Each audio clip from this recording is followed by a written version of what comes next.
નમસ્તે ખેડૂત મિત્રો, હું નીરવ રાઠોડ સુમિટોમો કેમિકલ વતી આપ સર્વે ખેડૂત મિત્રોનું હાર્દિક સ્વાગત કરું છું. મિત્રો, અત્યારે આપણે હળવદ નજીક એક નવા ધનાળા ગામમાં ઊભા છીએ. આપણી સાથે એક પ્રગતિશીલ ખેડૂત મિત્ર છે.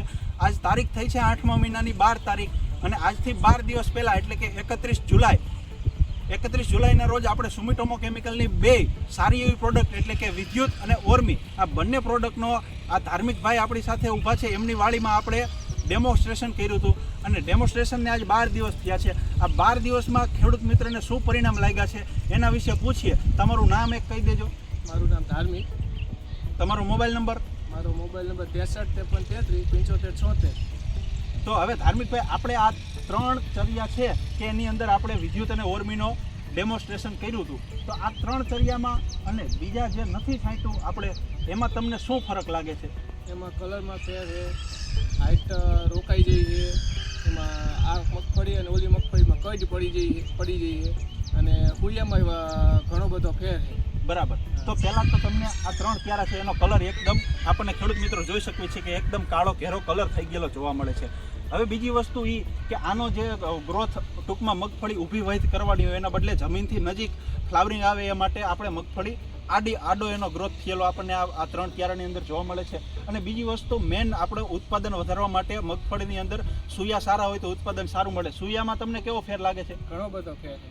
સૂયામાં પણ આપણને ઘણો બધો ફરક જોવા મળે છે.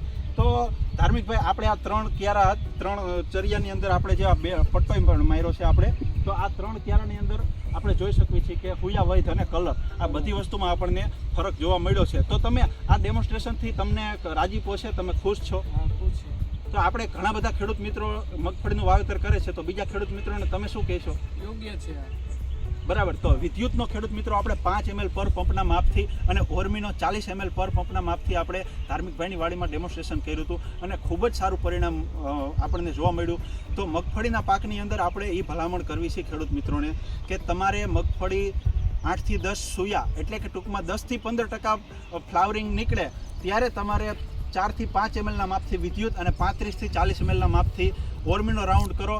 તમારે ફૂગ બાબતે પણ કાંઈ પણ પ્રશ્ન નહીં રહ્યા અને વિદ્યુત આપણને ન્યુટ્રિયન્ટ ચેનલાઇઝર છે એટલે સારામાં સારું સૂયા વૈધ અને કલરમાં આપણને કામ આપે છે. અને ખાસ ઓર્મી એક એવી પ્રોડક્ટ છે કે એની અંદર છે ને આપણને એક એવું ટેકનિકલ છે કે જે કોન્ટેક્ટ કામ કરે છે, બીજું ટેકનિકલ એવું છે કે જે સિસ્ટેમિક કામ કરે છે. કોન્ટેક્ટ કામ એટલે કે એની મગફળીના છોડવાની અંદર એક એવું લેયર બનાવશે જેનાથી ફૂગ અંદર પ્રવેશી નહીં શકે અને ફૂગ આવી ગઈ હોય તો બીજું ટેકનિકલ સિસ્ટેમિક કામ કરે છે કે જેનાથી આવેલી ફૂગને પણ મારવાનું કામ કરે છે. ઓર્મી મગફળીના પાક માટે સારામાં સારું પરિણામ આપે છે, જે આપણે ધાર્મિકભાઈની વાડીમાં આપણે લાઈવ રૂબરૂ જોઈ શકીએ છીએ. તો તમે ખુશ છો ને આપણા ડેમોન્સ્ટ્રેશનથી? ઓકે, ખૂબ ખૂબ આભાર ધાર્મિકભાઈ.